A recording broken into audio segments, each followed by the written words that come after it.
Let's see here.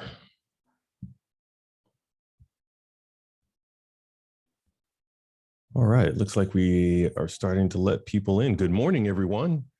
My name is Marlon Hardy. We're going to get going on our session here in just a few minutes. We'll give it just a few seconds to let a few more people in, and then we'll jump right in.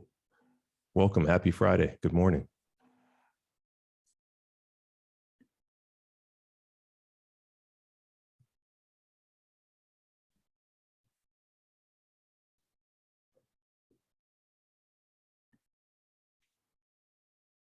Got a few more, just another 5 seconds, and then we'll jump in. Everybody's so quiet. What is happening? This is not a quiet group. We're being too polite. Good morning, Michelle. Just making sure. Love it. Ice broken. That's it. Done. Everybody's just warming up. That's what's happening. There's There we go. Mary. All right. Good morning. Where's Dan and Rick? They're pretty light. I'm right here. Yeah, I'm right here. know it. Hey, Jim. There's another Rick. All right, well, let's jump in. The hour will always go quickly. Good morning, happy Friday, and welcome to another session with the North American Customer Centricity Awards, our community event.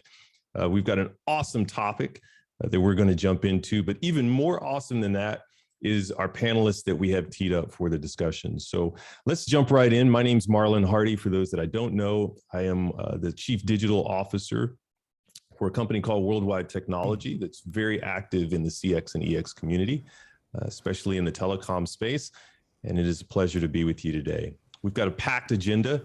We're going to get through a few introductions, some opening statements, and then, as always, as we go through the discussion, we have our panelists. But please bring your questions to the chat forum. We want to hear your voice. We want your questions, and we'll get them answered as we walk through our topic. Just a little bit of housekeeping. Remember, open forum, want to hear your feedback. Please jump into the conversations. But until then, if you could just please stay on mute until we open up the floor. Remember to have a lot of fun with the discussion. Before we jump in and introduce our panelists, I'd like to hand over to our dear friend, our CEO of Arquette Global, Mr. Mark Hamill, to say a few words. Mark. Brilliant. Thanks very much, Marlon, and welcome back, everyone. Lots of familiar faces, and just want to say a few words about the awards. Really, today's the registration deadline. We've had fantastic companies from all over the Americas enter so far. So if anyone would like to register, today's the last day. And for anyone that's worried about the sort of time constraints of that, you would have up until the end of the month to complete any entry submissions. We will be having the virtual conference and award ceremony in October. And this year we will be having an event in person, a watch party, as we're calling it, and behind the scenes in Dallas as well. So there will be a physical element to the program this year. And our sort of ancestral home of Dallas, where a lot of you are based at the moment that are on this call as well, which is great. And I just want to say a big thanks as well to our sponsors for this community event, Worthix and Mary and team. And thank you for putting this on for everybody. And hope you enjoy this session. So I'll pass it over to you again, Marlon, and enjoy the session, everybody. Thank you, Mark. Can you tell I'm excited? Just a little bit? Just a little bit, yeah. Well, I told you, I promised you with all that excitement, we have an awesome panel, part of our community and guest speakers today. So I'm going to hand it to Mr. Mike Kendall to introduce himself, and then they'll hand over to each other. So Mike. Good morning, good afternoon, everyone. Happy Friday. Really excited, like Marlon, to be joining you this morning. If you don't know me, I am very passionate about helping leaders and helping teams design, deliver, and execute on awesome customer experiences. And I've done that through mostly being an inside guy, I guess, leading big scale transformations at places like Intuit, Capital One, Humana, Citigroup, and a couple other startups. About 4 or so years ago, jumped into the consulting world and have been loving it, helping clients all over the world like Procter & Gamble, ING, USAA, 7-Eleven, and several others. But doing both the design piece of it, which is really important, and the delivery piece of it. So love to share any of the passion I've got with you guys today. Hopefully provoke some new thinking, and then happy to help afterwards if I can be of any help. Thanks, Mike. Sam? Yeah, great. Hi, everybody. I think unlike everybody here, I'm in the UK. So afternoon for me, almost the end of the day for me, but great to meet you all. A bit like Mike, I've been around for a number of years now, a few decades actually. And I was thinking about this, and I think the core thing as to what I've tried to do over the past years is this relentless persuasion to take more of a customer and use a need-based approach to our experience and engagement design. And I'm not ashamed to admit I've had mixed results, as you will all know.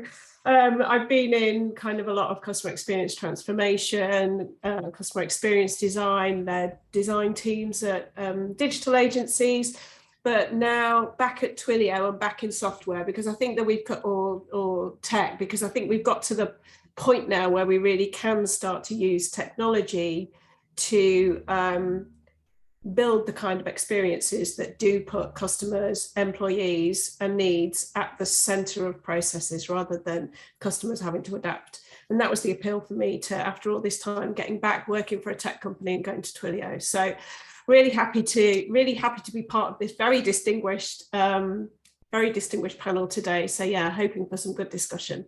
And Tom, over to you. Thank you, Sam. Thanks for the handoff. I'm Tom DeWitt. I'm the founder and director of CXM at MSU, an entity designed to advance theory and practice of customer experience management globally. That includes the master's degree in customer experience management, which we just launched last month and targets working professionals globally. It's an online program.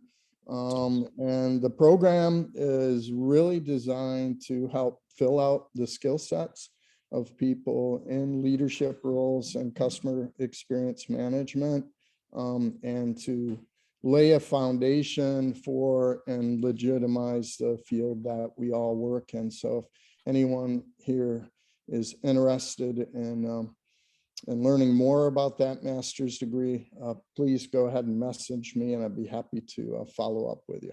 But looking forward to today's program and the discussion. Fantastic. Thank you so much. Appreciate that, Mike and Sam and Tom.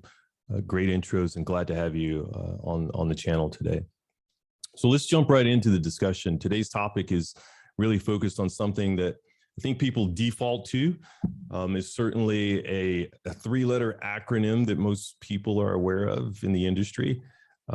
Here's the question: should VOC, voice of the customer, be at the center of your CX strategy? Sam, what do you think?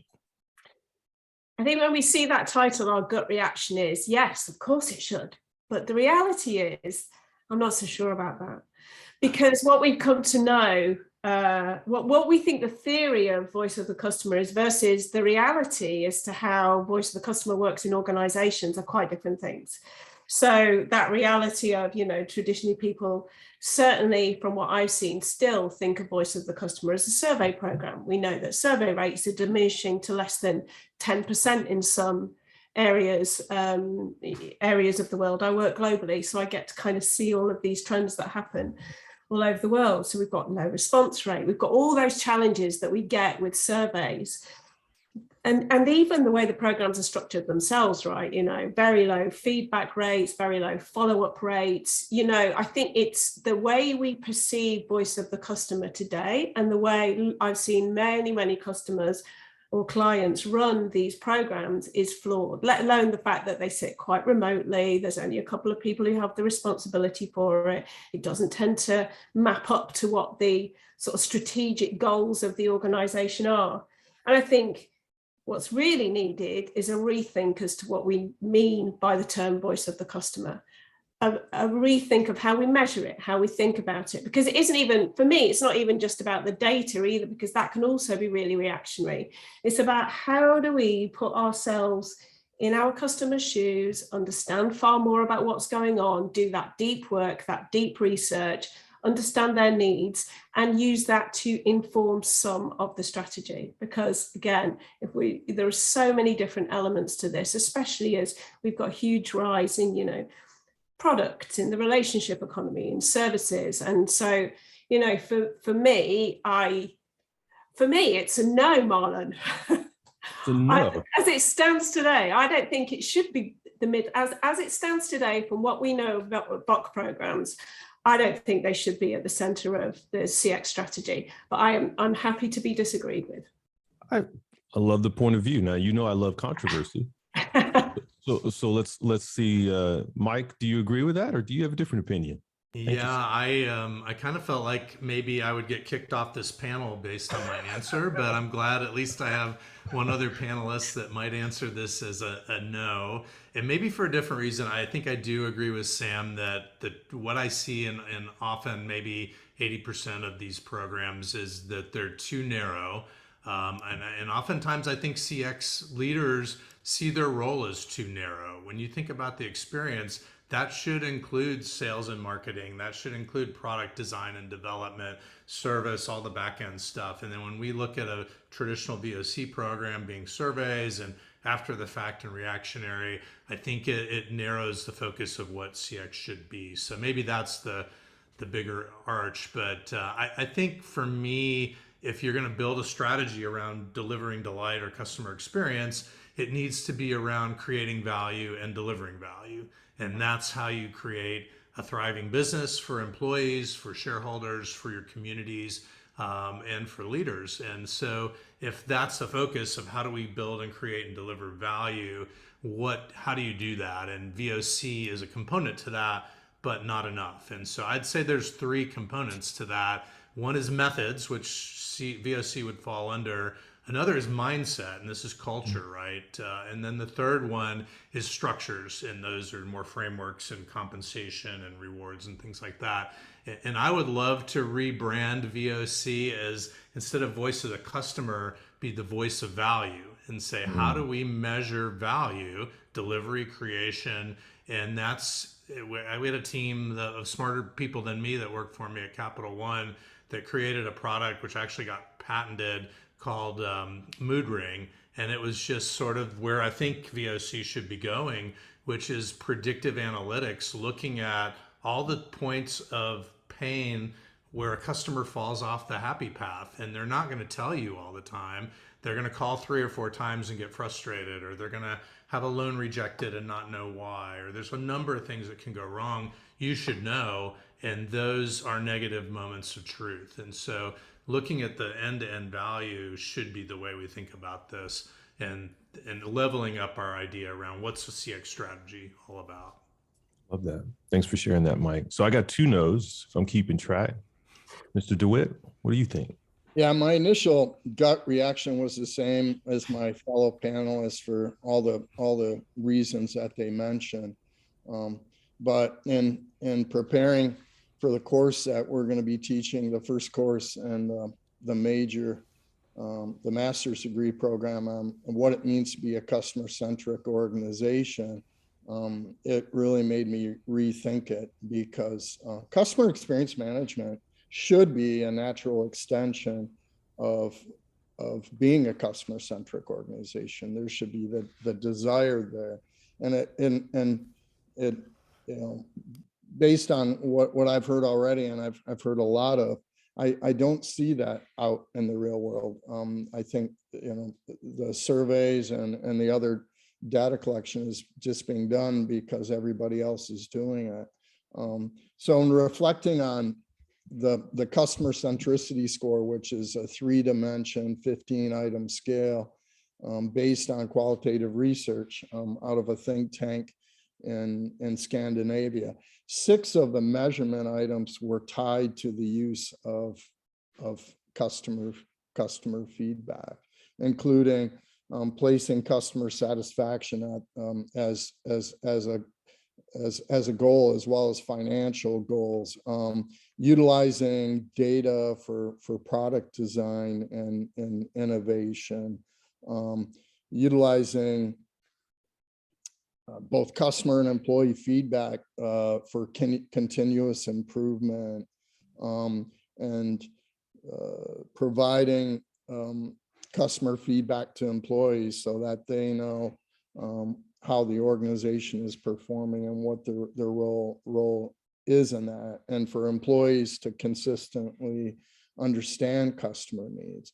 So, you know, I would say I'm gonna break the mold here. I say yes, it is, but it's a qualified yes. It needs to be part of an overall desire to be truly customer centric and in a very comprehensive way. And in that case, the voice of the customer is necessary, and it is at the core of the strategy. I love that. Thank you. I couldn't have 3 no's. No, that would make this very boring. So Yeah, thank you for that. Panel. So I'm seeing comments support this. Appreciate Larry's comment there. VOC is just one component of the brand CX strategy. Companies should also consider data from stakeholders, transactions, engagements. Yes, absolutely. And I would encourage the audience as we're going through the discussion, please keep your questions coming. We'll try to get to all of those questions. Let me go back to the panel just for a second. I don't think we're hearing that VOC should be eradicated. There's a place for that.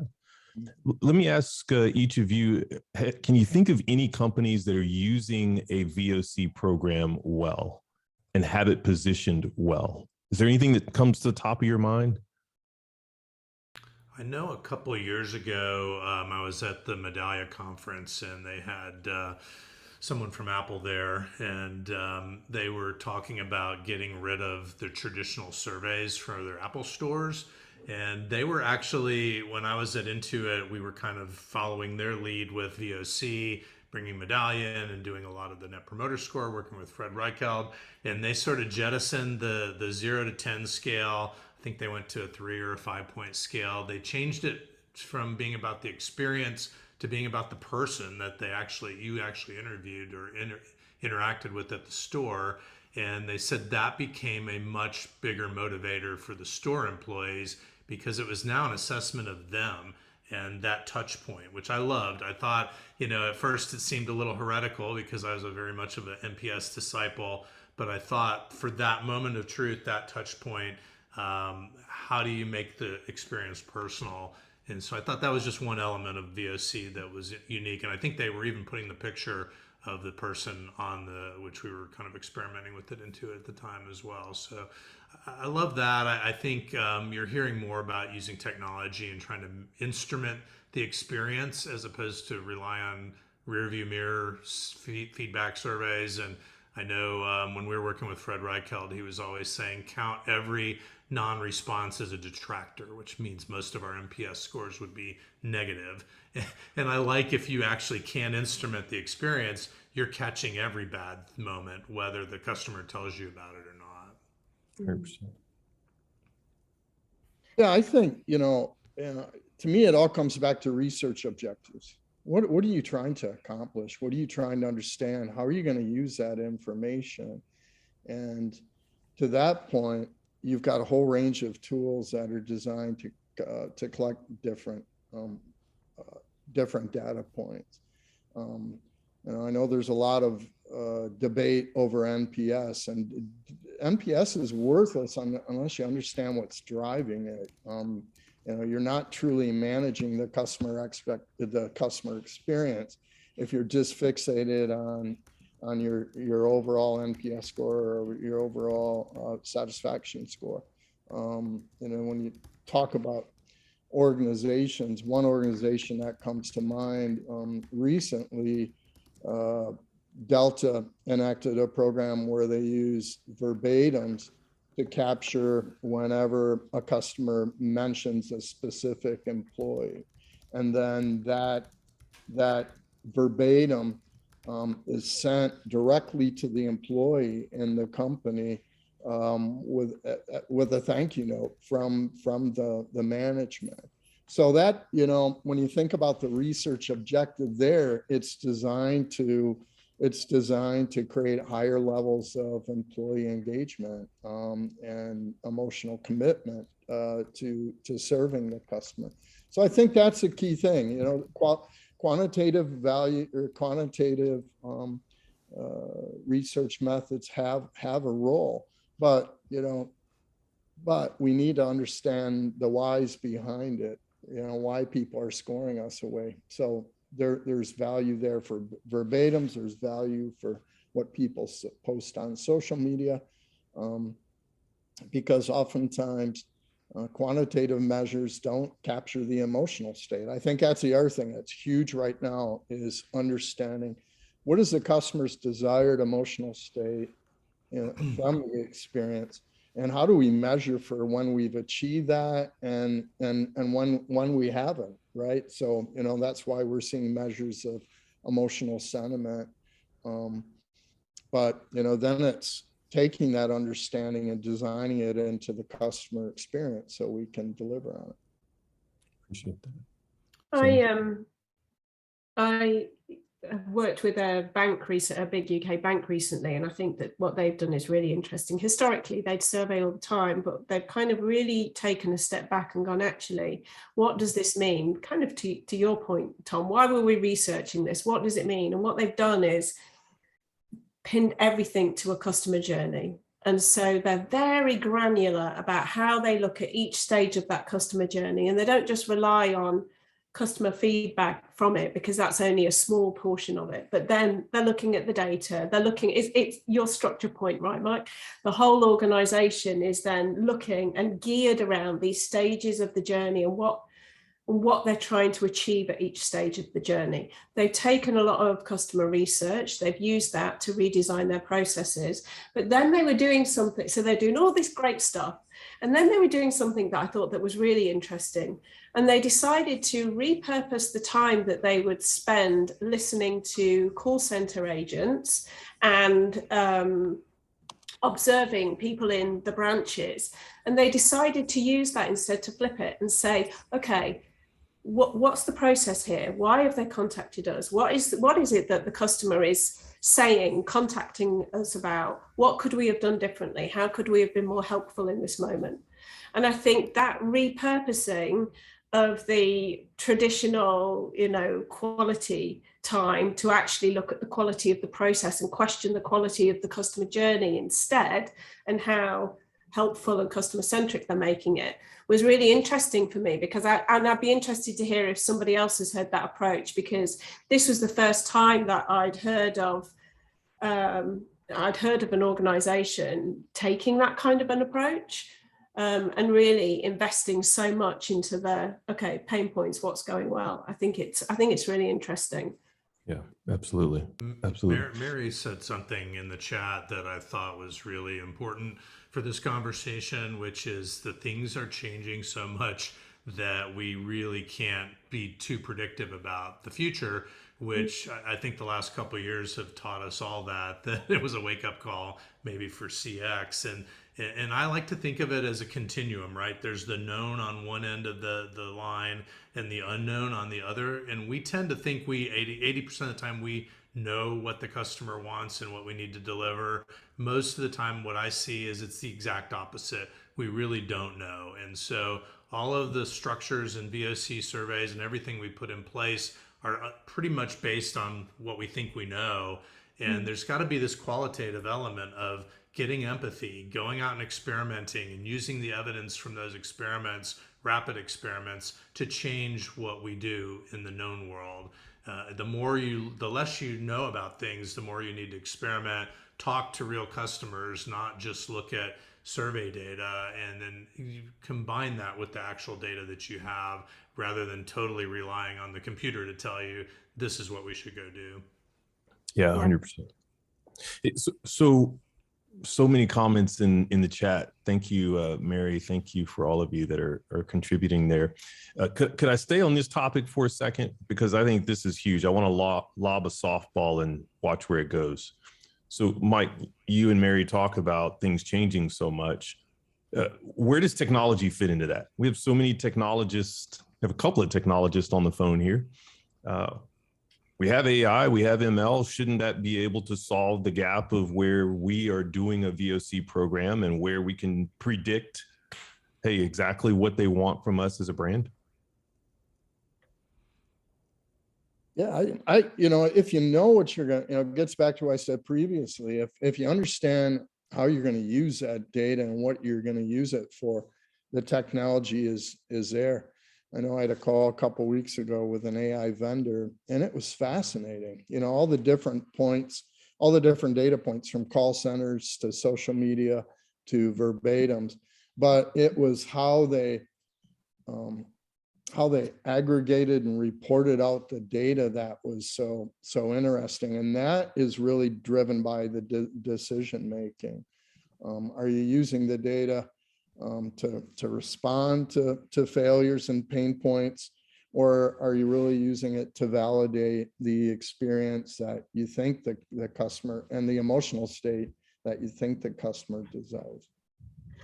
I wonder sometimes as well, and speaking from a technology company, if we don't get too sidetracked by the technology. And, we did every time I see some research, and have done over the goodness knows how long, and even some research we conducted ourselves to understand various impacts recently, when we speak to customers, they just keep saying, but actually, I just need you to know who I am. And I just need my query resolving, and I need it resolving in the most convenient way possible.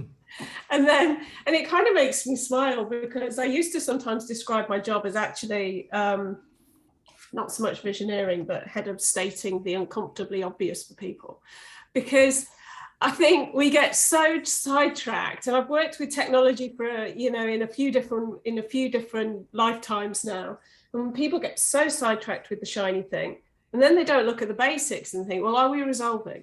There's this great piece of research by Pega that I keep referring to, because they found that 1 in 10 people has cried as the result of a customer service interaction.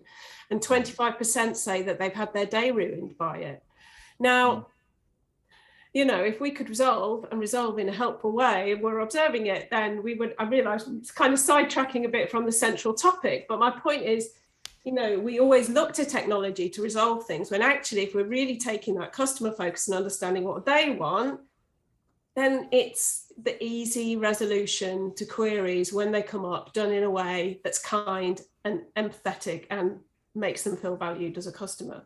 So I think it's great that we have all these tools, but again, I guess it's this ecosystem and being proportionate about how we think about how we use all of these, tied into that overarching goal as to whatever we set our sort of customer. Yeah, Sam, I'm so happy that you mentioned crying, because we tend to be business people, and it's got to be analytical. And I remember teams I've worked with using Clarabridge and Python, and you name the tool, and fancy, oh, this is red and green and blah, blah, blah. But the customer is a human, right? It's voice of the human, not voice of the customer. And if they're crying, how many people in our business that own those experiences are crying? Are they getting that same emotion and feeling it? And sometimes all the best machine learning in the world doesn't convey the emotion. You can get it sometimes through verbatims, but actually having that conversation, getting out of the cubicle or out of the Zoom meeting and really experiencing the pain, that's when you can't sleep at night as a product owner until you solve that customer's pain. That's really where customer delight comes in. And I think that's got to be a part of a VOC program just as much as some kind of really awesome verbatim analysis and machine learning tools. So Mike, don't you think that comes from, a motivation to understand the customer's emotional state, both positively and negatively, and how that relates to loyalty? Yeah, absolutely. I'm not sure most business people understand that, honestly, the people I talk to, they're fixated on that MPS number. And when you ask them to explain it, they can't, they don't understand the drivers, let alone, you bring up emotions, I think their eyes glaze over. It's this transactional approach, focus on sales. In fact, I was talking to someone in Hong Kong last week about the state of CX there, and they said they're fixated on survey outcome measures, and they really don't want to talk about what's driving it, let alone the things that we're talking about. But when you really think about what it means to be a human being, And I think that's what we're all trying to get at. You know, we want to be treated with Yeah. respect and empathy and all this. All right, cool. Yeah, and even if we, you know, if you begin to think about, and I think this really takes on a whole different meaning if you start tying it to employee behaviors and the values of the organization. What are we recruiting for? You know, and what employee behaviors are we encouraging? And if we can tie those behaviors to customer outcomes, like, you know, both negatively and positively, then I think, you know, now we've got the motivation for collecting it. You know, like if we can understand, you know, what employee behaviors or what processes create negative customer emotions and which create positive customer emotions. And now we're Tom, talking, I think you know, that's why I went at the very beginning. I you know, maybe took the controversial position to say VOC is not at the center of the structure, or shouldn't be at the center. Well- And you've got to have method, which is a VOC structure and measurements. You've got a mindset, which gets at values and purpose and selecting and reinforcing the right kind of talent and behaviors. And then you have to have structures which involve getting leaders to actually talk to real customers, to take phone calls, and have incentives for all of that. And you're right. I think it's safe, right? I can sit behind a computer screen Yeah, just and look look at at numbers. numbers instead of actually listen to a We're- customer we're tell me hitting them why.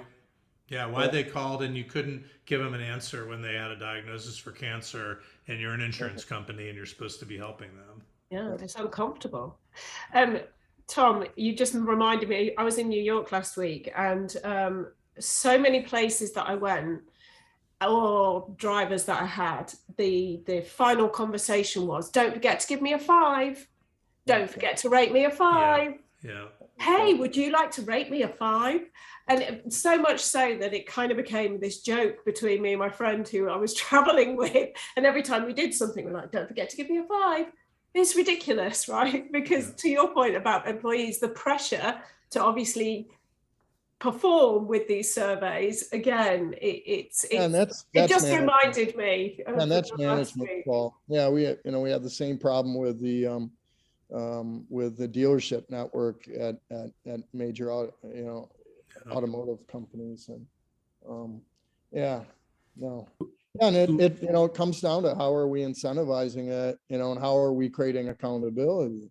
And if you start to create more accountability with qualitative data, that helps to explain those 5s or 4s, or rather than the numbers themselves. But and that gets back to why I said yes. I think VOC is so critical, but it's got to come from a good place, right? It can't come from a transactionally driven, revenue driven, profit driven company.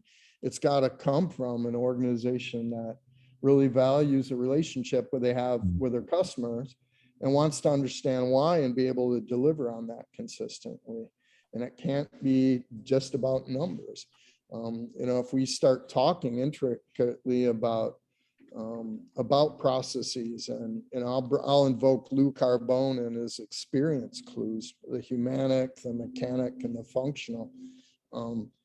That's where the need for measures has to come from. How does the customer want to feel when they call? You brought up the call to the insurance company. How does that, what are the emotions they want to feel? They want to feel safe. They want to feel secure. And if we understand as an organization what employee behaviors and processes help to trigger those, then that's what we should be measuring for and creating accountability for. Yeah, I think the thing about culture, and that's the thing I learned at my time at Intuit, because you could get fired at Intuit for not living the values of the company. And we had very clearly defined how values show up every day through behaviors. And 50% of your performance review was measured on how well you live out those behaviors. So you could be hitting all your sales targets or your operational goals and not living out that culture and still be in jeopardy from a career perspective. And very few companies I've seen are like that. It's flipped where it's all about outcomes and goals. which tend to drive bad behaviors and things that are maybe counterintuitive to customer experience and value creation. Yeah, that's great. Hey, let me go to the chat. I want to bring the audience into this a little bit. Great discussion so far. Keith Commit, don't know if you're out there. Do you want to ask your question around technology and you're out there? Hi, everyone. Thanks, Marlon. Yeah, I just saw a different report where there was 1 out of 8 experts were saying that really we've got a lot of these customer insights. We're not tapping into it, right? So like my bigger question is do we just not have enough CX teams trained to tap into it? Like we were talking about technology and I'm like, is it the technology the issue, or we really just don't know how to tap into these insights effectively, or possibly use storytelling to help connect the dots between scores? Just wanted to get the panel's thoughts on that. Yeah, There's a difference, Pete. Sorry, go ahead, Sam. I see this a lot, Keith. This lack of curiosity and wanting to know more beneath what they've got. And in my last role, I was training a lot of UX designers and service designers and bringing them on. And just it was so hard. Curiosity is a really hard thing to train, but essential in unpicking what lies beneath some of these. I remember, in the past, working with some customers in the telco space actually, and they'd say things like, God, yeah, I don't know what to do about employee engagement. They just complain about the parking and the cafeterias every single time we do a survey. And it just used to make me laugh. And it was like, okay, do we want to dive into that? I think that curiosity to just move beyond the verbatim and understand is really hard to teach, but something that we absolutely have to encourage as a discipline in the way that we're training people and coaching them. Yeah. Yeah, I totally agree, Sam. The discussions I have, there is that lack of curiosity and the lack of desire to understand and even how they're going to act on it, which is really disconcerting. It does take training, right? And the boot camps that I've been doing lately, we try to distinguish the difference from an observation and an insight. And they're very different, right? You can read a comment, you can look at a survey, you can talk to a customer, you can see what they do on a screen, but that's an observation, right? That doesn't have meaning until you can dig deep enough to understand what it really means and to get to a customer problem statement and say, my name is Mike and I'm trying to get my dry cleaning back without spots on it, but you always put spots on it. That's frustrating because I can't show up and look like I'm, professional, and that jeopardizes my career or whatever. Getting that clear about something and helping people through. And we use a tool called the value stream analysis, where you're really looking at is a customer from the very beginning of the journey, are they aware of you? Are they intrigued? Are they interested? Are they hopeful that you can solve their problem? Do you get them all the way to committed to actually engaging with you? And then you're not done. You've still got to get them to satisfied and passionate. And we tend to just measure one thing, right? You really need to measure that whole cycle of value and know that you can get observations and insights all the way around. And that's a learned skill, right? I think for product managers, experience owners, UX folks that can influence the changes to those experiences. It's great feedback. Great question. Thank you, Keith. Let me get another one here. So let me tap in Rick Denton. Good morning, Rick. You made a comment around us focusing too much on the metric, but really focusing on the customer perception. Can you just kind of state that for the audience and elaborate? Yeah, the point that I was making is it seems like there's so much energy at times, not necessarily on this call, but at times that people, what's the best customer experience metric? What's the one metric to rule them all? And I find that metrics are good for tracking trends. So you kind of, okay, we can look at the score and applaud that it goes up or cry a little that it goes down, but it's the meat, it's the verbatims, it's understanding the customer's actual experience that the score doesn't really reflect. So that was the general point of that. I think going beyond that though, it's how do you listen to the customer has such a wide ranging definition And we've talked about that a little bit, right? But it's even the customer's behaviors are a way of listening to them. There was a guest, Katie Miller is the head of fan experience for the Orlando Magic. She was on my podcast, maybe a year ago, but she said something that resonated with me. And so she said, we get surveys all the time that tell us we need healthier options. We need healthier options. We've got to have healthier options in the arena. I've got season tickets. I want to eat salads, not the fried chicken tenders. So they put the salad on the menu, and guess what? The salads didn't really sell, but the chicken tenders and the beers kept selling.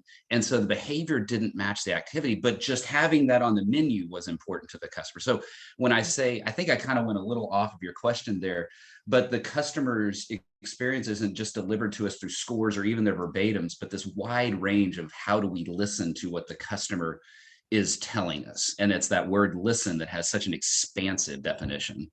Great. Well, you know, and I'm sorry. Yeah, Mary. Oh, Gosh, I just interrupted the panel. Sorry about that. Mary asked a question. Was it important enough to affect? Actually, Mary, that's exactly what the point she was making is their survey said, you know what, I'm not so interested in having season tickets at a place that I can't have a healthy meal. And they were, quote, willing to bail on their season tickets, but guess what? Their behavior showed something else. So yeah, put a few salads in the case so that they see it. But by golly, make sure those kegs stay full and the chicken tenders stay fried, right?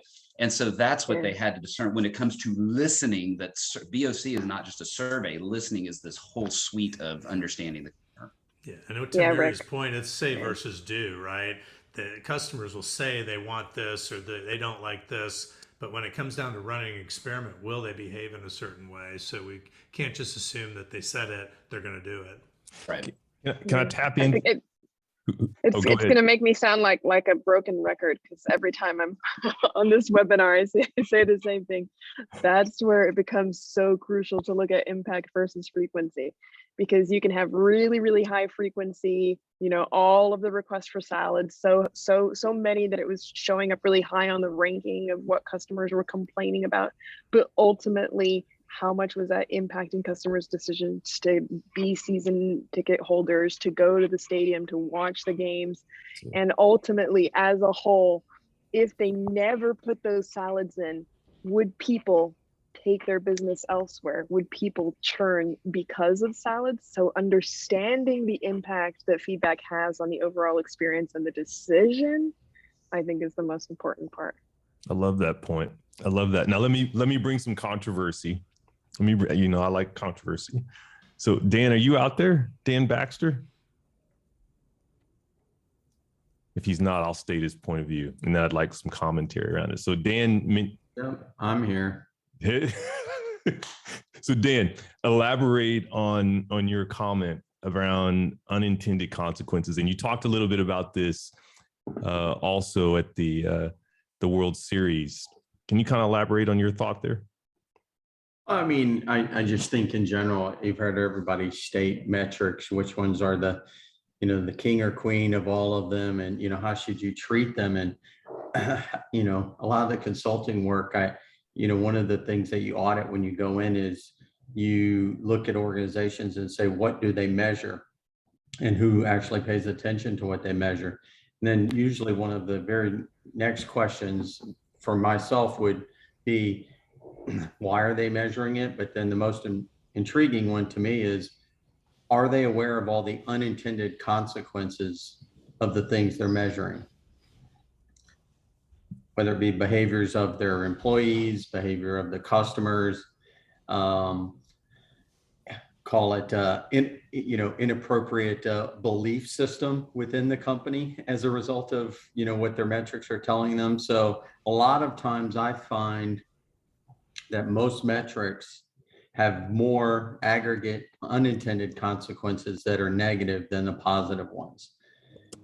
I almost, if you could almost take that mindset going into everything, I've almost started to do, you could really see that that's an opportunity for most companies. And, I guess if you were to narrow it down into the customer experience metrics, maybe it would be really bold to say that most of the metrics drive more unintended consequences than intended. Maybe that would be too bold. I haven't studied that particular segment well enough, But I can just tell you across all other things that I've seen in all other companies, that's very true. So, I like the comment, as no surprise to you, that I think was mentioned, I think it was by Tom, which was, customer centricity, I think his point was, is a people-centric endeavor, and you should, look to actually have conversations with people. I did mention in my notes, I just flew back to DC back and forth on United.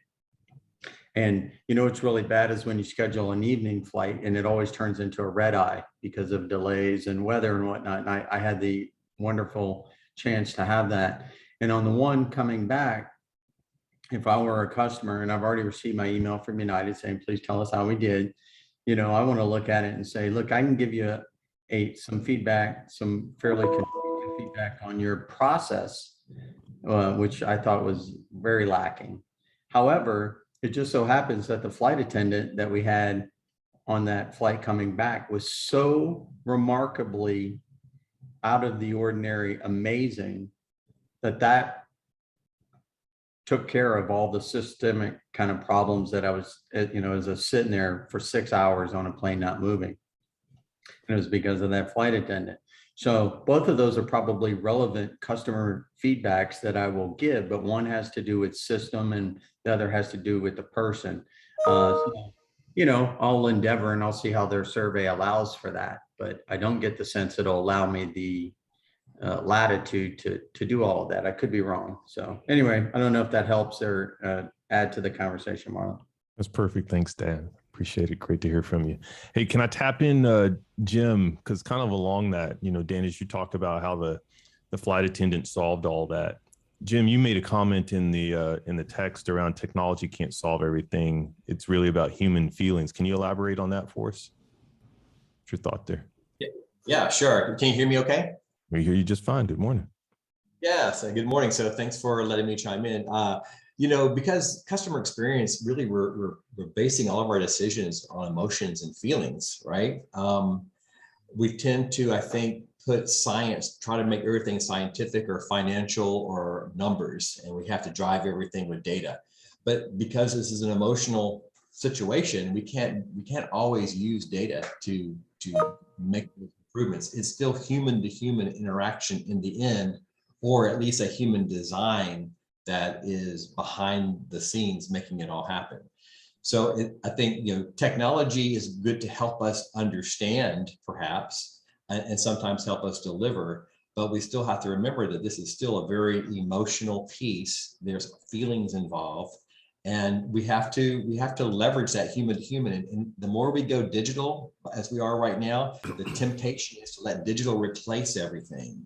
And if digital replaces everything, that means there's no human involved. And for the most part, though, even though we're digital, there are a lot of times that humans have to be involved.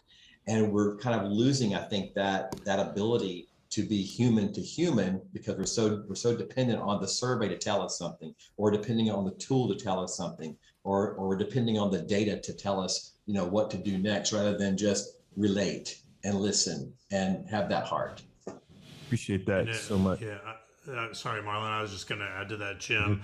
I worked with a healthcare insurance company a couple of years back, and they had done a lot of primary research and come up with 4 design principles that they measured every product and every experience against. Still had a lot of work to actually deliver on it, but they were doing a job of hiring and training and trying to redesign experiences around these 4 design principles, which I thought were pretty unusual for their industry, unfortunately. But it was help me, know me, show me you care, and make it easy. And those 4 things were very human, right? And so when you get into sending out 300-page plan document to a 70-year-old Medicare patient that can't read your 3-point legal font, that's not making it easy. It's not helping me. All those things have to tie back to the thing that really reflect your brand and what's going to create value for that customer. But don't you think, Mike, it's a balance, right? It's a balance between the cost of human interactions and technology interactions. And the reality is too, technology can make things easier. It can, we all live with the Amazon effect every day. Could we do that without technology? I think the other thing about technology, one thing I want to add about capturing the human element is the role of technology now in evaluating video feedback. That's becoming a more popular form of feedback because it allows us to capture facial expressions and voice tone. So surveys can't do that. So, but technology can help us to understand it. So I think to that point, there's a balance, and finding the correct balance between technology and human interaction is really critical. But to your point about older people, it's also being able to help accommodate people that want more human interaction and help them to make those, you have to have systems in place to make those choices simpler. But yeah, I think, and it's not an either or necessarily. I mean, you can it's a blend. show people you care through technology, through smart design. A lot of, like you said, Amazon, you never talk to a person there, but they do things pretty well in most cases. And same thing with Apple, you may not talk to a human, but you're like, oh, a human clearly understood me enough to make this little band, so easy to put on, or whatever those human factors may be. So let me ask this question, and time always flies. It's great discussion. Let me ask this. Forrester just released a research saying that customer experience is actually getting worse in the general practice. So on the panel, in the audience, what are your thoughts? What do you think is the cause of that? Is it too much technology? Is it not enough? Are we not listening the right place? Does the ownership of VOC not in the right place in our organizations? Why is it getting worse? I think that there's a few, there's no one answer, right? There's a few different answers. And I think certainly from what we see, there's a lot of applications of technology done badly that create frustration. I think when you look at people's digital transformation efforts as a whole, they are done piecemeal and they're not done as a holistic journey and really looking at it, which creates frustrations, cul-de-sacs, corridors. People can't get to a human when they need to get to a human. Many companies are still far off joining up their channels. Again, the rate of customer adaptation and ease with technology has far outstripped what most companies can actually handle internally, and they just haven't moved quick enough, despite the fact that the last 2 years means that digital transformation efforts have kind of jumped 5 years from where they would have been. But still, I just don't think that they're just not done with that ultimate, what are the needs that we're building for? What are the needs that they're servicing? And how are we looking at all the unintended consequences as well? People don't spend anywhere near enough time looking at unintended consequences. So I think that there is a frustration because of the way my dad was sick recently. He couldn't read things, and he kept being told by the healthcare provider, oh, well, we'll send you this in an email. And he's like, well, I can't read it. No, he said, could you write it in a letter for me so I can? No, we don't do that. Okay, great.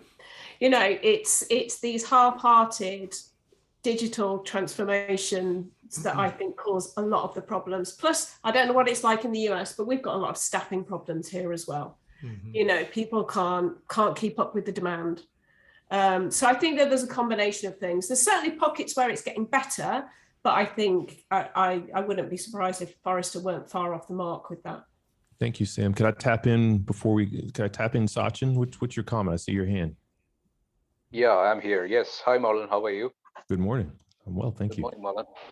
Marlon, actually, I'm hearing people saying that it's because of the digital interventions, there is a lack of customer experience. But I want to raise the point that if there are no digital interventions, the cost of running a contact center or the cost of customer operations goes for a toss. So how do we balance, customer experience and at the same time bringing in digital interventions to improve the customer experience for the end client? It's a great question. Your Yeah, thoughts? I love that, because I think it's easy to say, well, the reason I go into, I love your term, Sam, cul-de-sacs or corridors, is just the greedy executives wanted to cut costs, and so that's why they did digital transformation. I think more typically what I see is just bad design or lack of design capabilities or lack of human-centered design. And so saying we don't really know the best way to digitize this experience. We know we have to because it's got to cost less or we're going to go out of business. So maybe we should explore ways to do that with rapid experimentation, with testing and learning, going out and trying things in small chunks, which really works well. But a lot of people don't know how to do that, or they assume they know the way, and then they spend 3 years in a waterfall development program only to get the thing out the door and it doesn't really meet the needs. So thinking about blowing that up, using Agile, using more human-centered design, and I think somebody made the point earlier around making sure you have impact metrics. I think it was Mary, to say what's the real impact for the customer and the shareholder versus I just think I know because I've been in this business 10 years or 20 years. You don't know. The customer knows, and they'll show you whether they're going to eat salad or not, or come to your game because you have salad on the menu, but they won't eat it, but they'll come. You need to test all those things versus just assuming you know.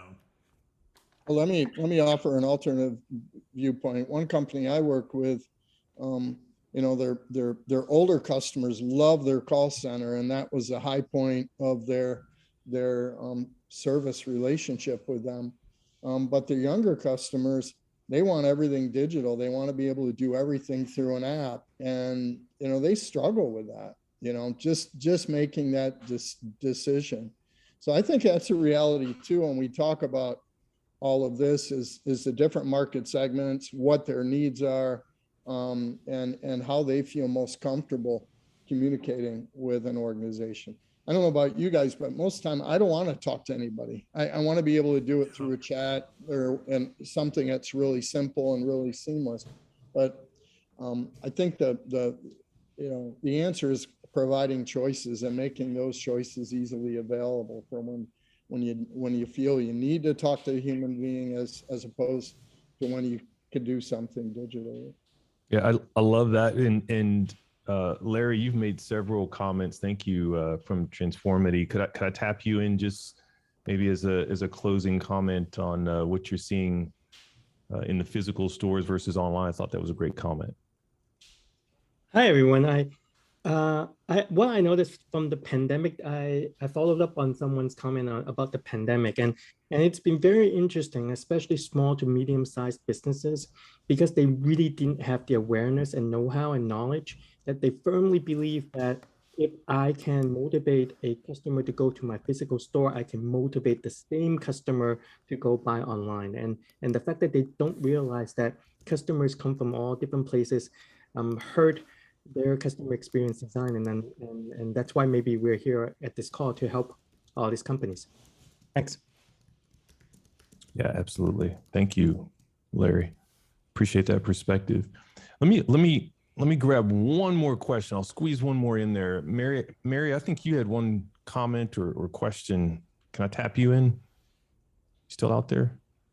Well, yeah. Well, my thing is that every time I have a comment that I feel is really, really important, Tom comes in and he reads my mind and magically says everything that I was going to say. So, I mean, honestly, that was kind of what I was thinking, what Tom answered back. Like, I just feel that as organizations, sometimes we fail to understand the complexity of running a business, especially a large scale enterprise that has hundreds of thousands or even millions of customers. And like Larry said, these customers are coming from everywhere, and they all have different points of view, and they all have different issues, and they all have different needs. And it's up to the organization to provide a solution that works for everybody. It's virtually impossible, right? So what we have to find out is what is tolerable? What is the breaking point for people? What is it that we cannot do, and where do we have a little bit of leeway, and where are people a little bit more flexible? Because if we're trying to solve everyone's problem across the board all the time, I think that we're going to constantly be running in so many directions that we're never going to be able to focus on what truly matters. So this is something that we have to keep in mind, like something that may be a really crucial issue to me may not be the crucial issue of the majority. And the truth is that the company is going to have to decide for the majority and not for me. And maybe I do need to take my business elsewhere. Maybe I'm not the right customer for this brand, you know? So I think that what Tom said about balance and understanding what the majority of the customers will tolerate, what works for most people, even though it sounds a little bit cruel to the pockets of individuals that will not get the same attention. What do we need to do for our businesses to thrive and continue to offer and provide solutions to at least the majority? That's all. Well, no, that was all. No, well said, always. Thank you so much, Mary. Thank you to our panelists. I want to thank Sam and Mike and Tom so much. Thank you from the audience for all your comments. I think the theme we're walking away with is balanced. Technology, listen, understand the customer. And if we can do that, then we can make a change. Thank you all for being here on Friday. I wish you a great weekend and stay tuned for the next session that's up and coming. And I want to see you in Dallas. So make plans for that community event and we'll see you soon. Take care. We're going to Dallas, Marlon. We're going. We'll be there. Right on. Thanks, everyone. Thank you all. Great session. Bye. Appreciate it.